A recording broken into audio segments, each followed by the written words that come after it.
Bismillahirrahmanirrahim. Assalamualaikum warahmatullahi wabarakatuh. Selamat siang untuk rekan-rekan mahasiswa yang mengambil materi mata kuliah hukum pajak di Universitas Islam Al-Azhar Mataram. Jadi saya mengatakan selamat siang karena memang saya merekamnya waktu siang hari. Saya baru sempat mengadakan perkuliahan, saya mohon maaf menjelang UTS ini. Meski demikian, seperti yang saya sampaikan bila hari di grup, saya akan mengadakan kuliah tatap muka 1 kali untuk diskusi. Silahkan yang berkesempatan untuk hadir pada diskusi waktu itu jika ada yang ingin ditanyakan. Tentu saja setelah mendengarkan rekaman mengenai materi perkuliahan kita. Ya.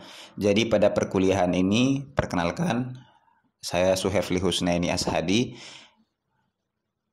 Partner saya untuk mengampu mata kuliah ini adalah Bu Hairani, ya. Jadi saya biasa dipanggil Pak Ashadi atau Pak Pendi. Ya.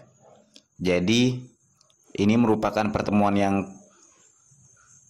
ketiga sebenarnya, tapi saya bertemu dengan mahasiswa baru 1 kali pertemuan kemarin, maka saya anggap ini adalah pertemuan yang kedua. Ya, pada pertemuan kemarin kita sempat kuliah sebelum wabah COVID-19 ini viral, ya, atau sebelum kita dianjurkan untuk tidak keluar rumah. Kita sempat mengadakan perkuliahan membahas mengenai hal-hal umum mengenai pajak, ya, bagaimana sejarah perpajakan dan kemudian bagaimana landasan pemikirannya sehingga orang harus membayar pajak, fungsinya seperti apa. Sempat kita bahas waktu itu, ya, meskipun yang hadir pada waktu itu memang sedikit, gitu. Dan kemudian pada kesempatan itu juga saya memberikan slide, ya, yang saya minta waktu itu untuk disebarkan, untuk dipelajari juga, ya. Meskipun demikian, saya akan menyampaikan kembali materi-materi baik itu yang di dalam slide atau yang kemudian akan saya tambahkan, gitu ya. Jadi kalau kita berbicara hukum pajak ini, ya, sebenarnya substansi perkuliahan ini dia adalah cakupannya itu aspek-aspek hukum dari pajak itu, ya. Apa cakupannya? Bisa saja teorinya, konsepnya, asas-asas mengenai pajak itu, hak dan kewajiban masyarakat ini sebagai wajib pajak, lalu ketentuan-ketentuan hukum pajak materil. Apa yang dimaksud ketentuan-ketentuan hukum pajak materil itu? Di dalamnya ada pajak penghasilan, ada pajak pertambahan nilai, ada pajak bumi dan bangunan, dan bea perolehan hak atas tanah dan bangunan. Kemudian ada yang disebut dengan hak pajak formil, ya. Hak pajak formil itu tentu kita sudah tidak asing, gitu ya. Rekan-rekan sudah tidak asing dengan kata-kata formil. Kalau formil itu berarti kan hukum acaranya, ya. Ya, berarti dalam hal ini dia dalam rangka penegakan terhadap hukum pajak materil itu sendiri, ya. Termasuk bagaimana sanksinya, bagaimana perlindungan hukum bagi masyarakat yang dirugikan, kan seperti itu.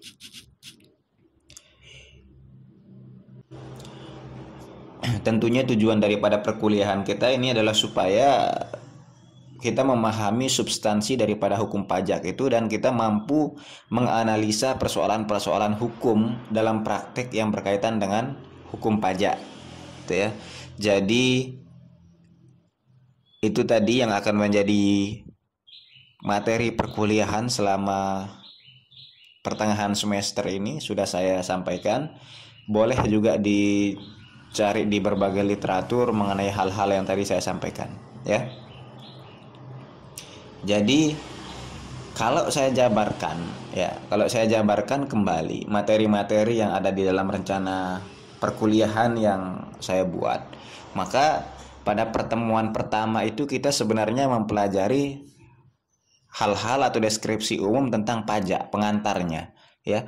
Makanya di waktu itu kita membahas bagaimana sejarahnya atau kenapa sih orang itu harus membayar pajak, apa sih landasannya negara itu harus memungut pajak daripada rakyatnya, dan kemudian rakyatnya ini apa sih yang akan dia dapatkan dari pajak itu? Bagaimana sih kedudukan rakyat dan negara ini? Apakah negara ini dia lebih dominan dibandingkan rakyat, ya? Atau dia lebih superior dibandingkan rakyat, atau justru posisi mereka setara? Ya, makanya pada waktu itu saya menjabarkan tentang teori perjanjian masyarakat dalam pembentukan sebuah negara.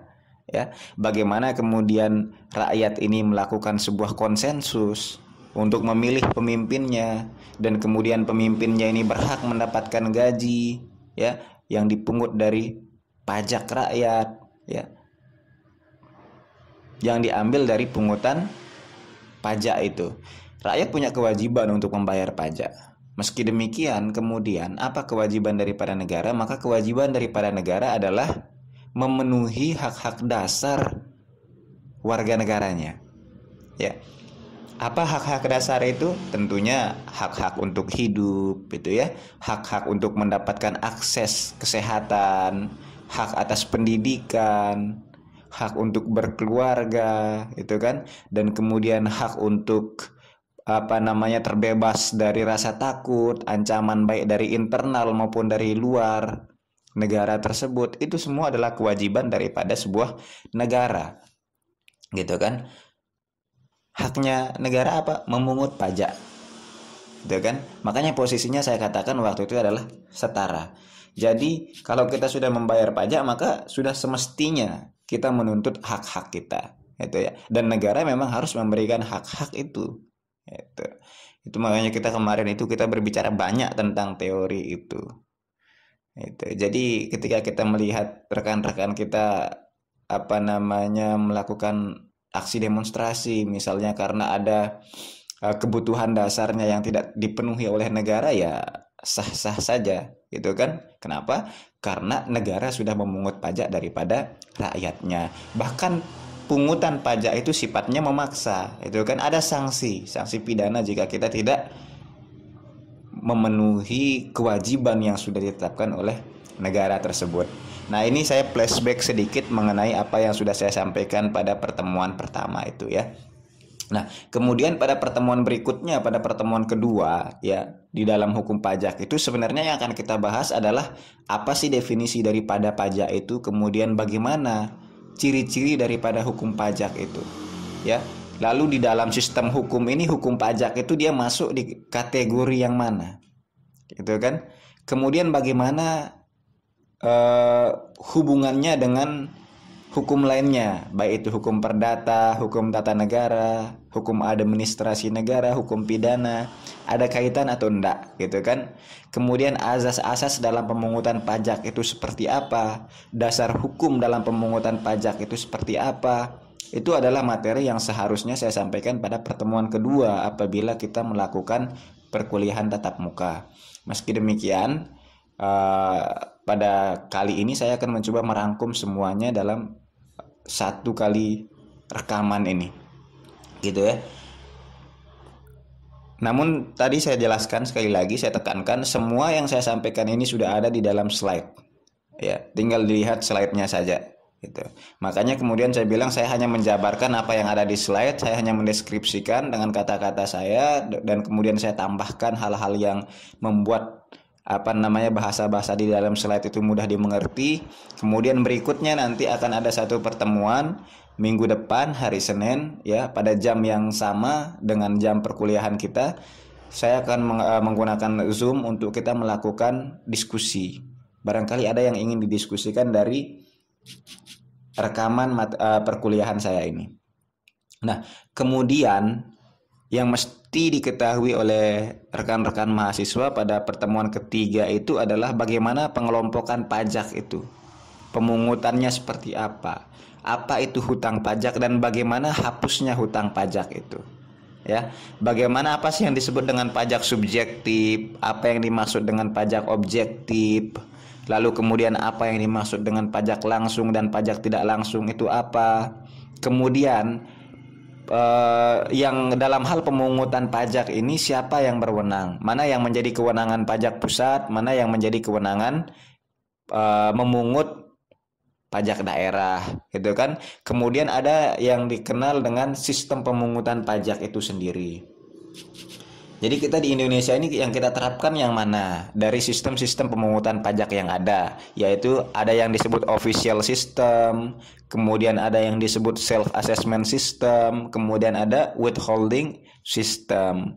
Kemudian kita juga berbicara mengenai stelsel di dalam pemungutan pajak itu. Ada yang stelsel nyata, stelsel fiktif, dan stelsel campuran. Berikutnya, tarif pajak itu apa sih? Yang disebut tarif pajak proporsional, tarif pajak progresif, tarif degresif, tarif tetap, gitu kan? Nah, kemudian ajaran-ajaran material dan ajaran formil mengenai timbulnya hutang pajak, dan ajaran material dan ajaran formil mengenai hapusnya hutang pajak. Itu. Berikutnya pada pertemuan yang keempat yang seharusnya kita bahas itu mengenai hukum pajak formilnya, ya. Dan kemudian pada pertemuan hukum yang kelima kita baru membahas mengenai hukum pajak material, gitu ya. Ya, jadi apa yang dimaksud dengan hukum pajak formil itu di sana isinya ada beberapa hal sebenarnya yang akan kita bahas, ya. Bagaimana tax reform itu, pembaharuan perpajakan, ya.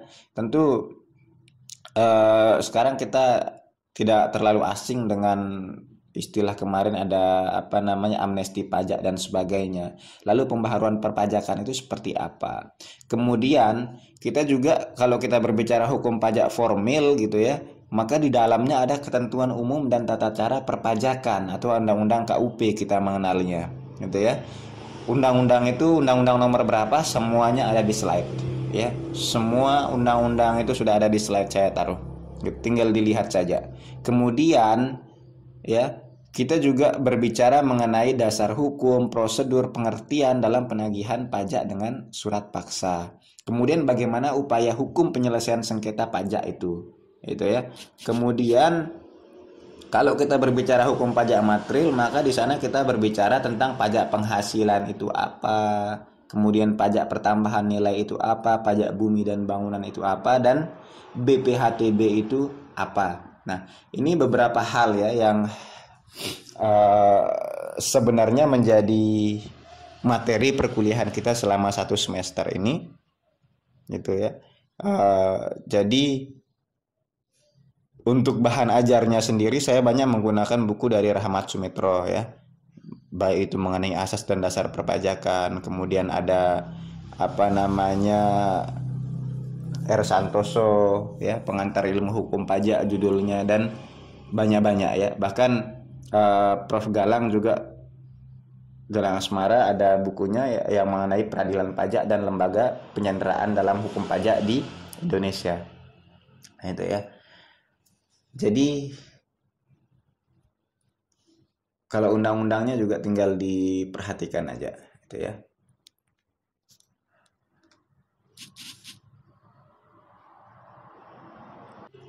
Baik, kita lanjutkan kalau begitu. Seperti saya bilang tadi, saya menganggap ini adalah pertemuan kedua, dan saya sudah mengulas tadi pertemuan pertamanya sedikit, apa yang kita sempat singgung kemarin itu. Maka kita lanjut ke pertemuan kedua membahas mengenai hukum pajak itu sendiri, gitu ya. Jadi kalau kita berbicara hukum pajak, maka di benak kita tentu kalau kita berbicara pengertian pertama, kita perlu memilah dulu apa sih pengertian daripada hukum, apa pengertian daripada pajak, dan apa definisi daripada hukum pajak itu sendiri. Pengertian daripada hukum barangkali kalau ditanya hukum itu apa, semua sudah bisa menjawabnya. Bahkan orang yang bukan hukum saja barangkali bisa menjawabnya. Hanya saja apakah jawaban itu tepat atau tidak ya nanti dulu, kan begitu. Ya bisa saja kita katakan hukum itu adalah aturan-aturan yang dibuat oleh lembaga legislatif ya dan eksekutif yang tujuannya untuk mengatur masyarakat. Di dalamnya ada larangan, kemudian larangan itu mengatur kalau dilanggar ada sanksinya, bagaimana diterapkan sanksi itu, siapa yang menerapkan sanksi itu. Bisa saja kita katakan demikian, itu kan. Tapi kalau kita mendefinisikan hukum itu seperti itu, maka tentu saja definisi itu tidak bisa mencakup hukum yang lain, hukum adat misalnya. Karena definisi hukum yang tadi saya katakan, ketika kita mengatakan bahwa hukum itu adalah aturan yang dibuat oleh legislatif, berarti yang kita sorot adalah hukum negara. Ya, undang-undang yang dibuat oleh negara.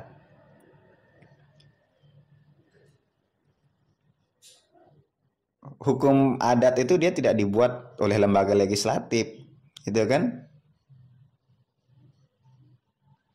Jadi ternyata definisi mengenai hukum itu sangat luas seperti tadi saya bilang.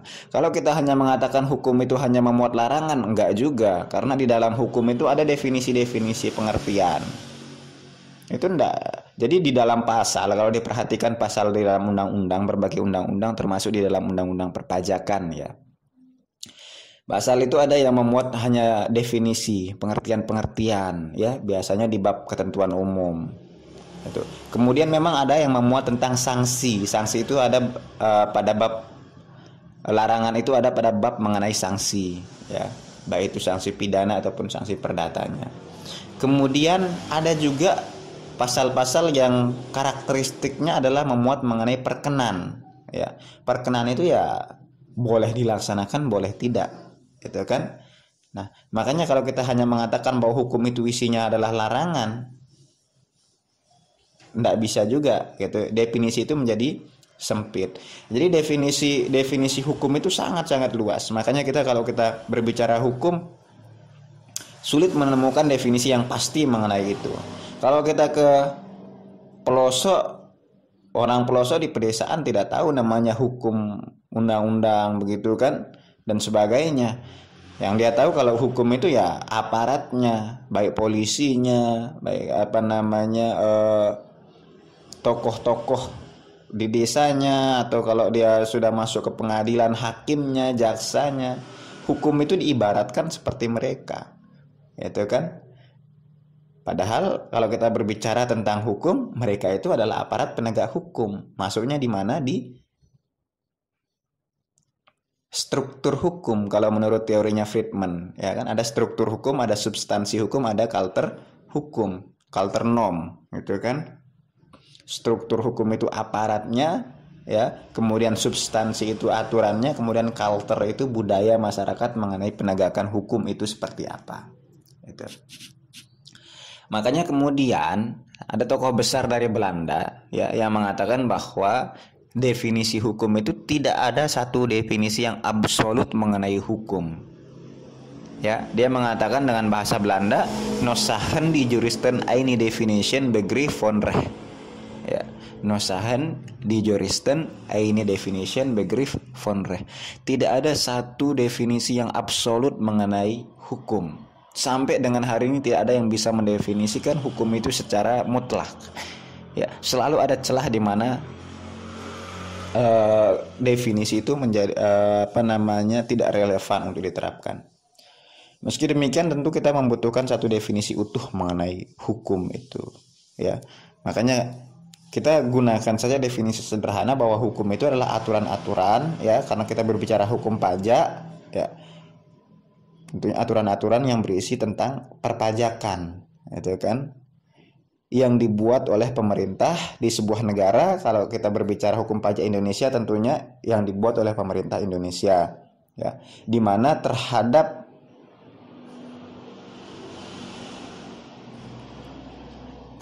pelanggarnya akan dikenakan sanksi, dan kemudian ada cara pengenaan sanksinya seperti apa dan bagaimana, serta siapa yang akan mengenakan sanksi itu. Definisinya sederhana seperti itu saja kalau bahasanya saya, itu kan. Tapi di slide ada beberapa definisi dari ahli-ahlinya, silakan itu dibaca itu ya, atau saya akan ulang kembali di dalam rekaman ini.